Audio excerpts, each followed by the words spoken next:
حضرت فاطمہ بنت قیس رضی اللہ تعالی عنہا فرماتی ہیں کہ میں نے رسول اللہ صلی اللہ علیہ وسلم کے اعلان کرنے والے کو اعلان کرتے ہوئے سنا۔ وہ کہہ رہا تھا، نماز لوگوں کو جمع کرنے والی ہے۔ میں مسجد کی طرف نکلی اور میں نے رسول اللہ صلی اللہ علیہ وسلم کے ساتھ نماز پڑھی۔ میں خواتین کی صف میں تھی۔ جب آپ صلی اللہ علیہ وسلم اپنی نماز پڑھ چکے تو ممبر پر تشریف فرما ہو گئے اور آپ صلی اللہ علیہ وسلم ہنس رہے تھے۔ فرمایا، ہر انسان اپنی نماز والی جگہ پر بیٹھا رہے۔ پھر فرمایا، کیا تم لوگ جانتے ہو میں نے تمہیں کیوں جمع کیا ہے؟ انہوں نے کہا، اللہ اور اس کا رسول بہتر جانتے ہیں۔ فرمایا، اللہ کی قسم، میں نے تمہیں ترغیب دینے یا خوف دلانے کے لیے نہیں بلایا، بلکہ اس لیے بلایا ہے کہ تمیم داری ایک عیسائی آدمی تھا، وہ آیا اور مسلمان ہو گیا۔ اس نے مجھے ایک بات سنائی اور وہ اس بات کے عین مطابق ہے جو میں تمہیں مسیح دجال کے بارے میں بتایا کرتا تھا۔ اس نے مجھے بتایا کہ وہ بنی لخم اور بنی جذام کے 30 آدمیوں کے ہمراہ سمندری کشتی میں سوار ہوا۔ 1 مہینے تک لہریں ان سے سمندر میں کھیلتی رہیں۔ ایک روز وہ غروب آفتاب کے وقت ایک جزیرے پر لنگر انداز ہوئے اور چھوٹی کشتیوں میں سوار ہو کر جزیرے کے اندر داخل ہوئے۔ انہیں گھنے بالوں والا موٹا سا جانور ملا۔ بالوں کی کثرت کے باعث اس کے اگلے اور پچھلے حصے میں ہم تمیز نہیں کر پا رہے تھے۔ انہوں نے کہا، خانہ خراب ہو، تو کون ہے؟ کہنے لگی، میں جاسوس ہوں۔ تم کلیسا میں اس آدمی کے پاس جاؤ، وہ تمہاری خبر کا مشتاق ہے۔ جب اس نے ہمارے سامنے آدمی کا نام لیا تو ہم ڈر گئے کہ یہ شیطان نہ ہو۔ ہم جلدی سے گئے حتیٰ کہ کلیسا میں داخل ہو گئے۔ وہاں ایک بہت بڑا آدمی تھا کہ ایسا آدمی ہم نے کبھی نہیں دیکھا تھا۔ وہ مضبوطی سے بندھا ہوا تھا، اس کے ہاتھ گردن کے ساتھ تھے، گھٹنوں سے تخنوں تک بیڑیوں سے جکڑا ہوا تھا۔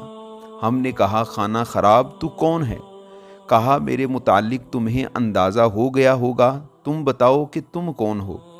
کہا کہ ہم عرب کے رہنے والے ہیں، سمندری کشتی میں سوار ہوئے تھے کہ 1 مہینے تک لہریں ہمارے ساتھ کھیلتی رہیں۔ ہم جزیرے میں داخل ہوئے تو ہمیں ایک موٹا سا جانور ملا۔ وہ بولی کہ میں جاسوس ہوں، تم اس کلیسا میں اس کے پاس جاؤ، ہم جلدی سے تیری طرف آ گئے۔ اس نے کہا، مجھے بیسان کے باغ کے متعلق بتاؤ، کیا اس میں پھل لگتے ہیں؟ ہم نے کہا، ہاں۔ اس نے کہا، ان قریب وہ پھل نہیں دے گا۔ کہا کہ مجھے بحیرہ طبریہ کے متعلق بتاؤ کہ کیا اس میں پانی ہے؟ ہم نے کہا، اس میں بہت پانی ہے۔ کہا، ان قریب اس کا پانی ختم ہو جائے گا۔ کہا، مجھے عین زغر کے متعلق بتاؤ، کیا اس کے چشمے میں پانی ہے اور کیا اس کے مالک چشمے کے پانی سے کھیتی کرتے ہیں؟ ہم نے کہا، ہاں۔ کہا، مجھے امیوں کے نبی کے متعلق بتاؤ کہ اس نے کیا کیا؟ ہم نے کہا کہ وہ مکہ مکرمہ سے نکل کر مدینہ منورہ میں جلوہ افروز ہیں۔ کہا، کیا عرب ان سے لڑے؟ ہم نے کہا، ہاں۔ کہا، ان کے ساتھ کیا سلوک ہوا؟ ہم نے اسے بتایا کہ وہ قرب و جوار کے عرب پر غالب آئے اور وہ لوگ اطاعت گزار ہیں۔ اس نے کہا، ان کی اسی میں خیر ہے کہ اس کی پیروی کریں، اور میں تمہیں اپنے متعلق بتاتا ہوں کہ میں ہی دجال ہوں۔ ان قریب مجھے نکلنے کی اجازت ملے گی، پس میں نکل کر زمین میں پھروں گا اور 40 دنوں کے اندر کوئی ایسی بستی نہیں رہے گی جس میں نہ اتروں سوائے مکہ مکرمہ اور مدینہ طیبہ کے۔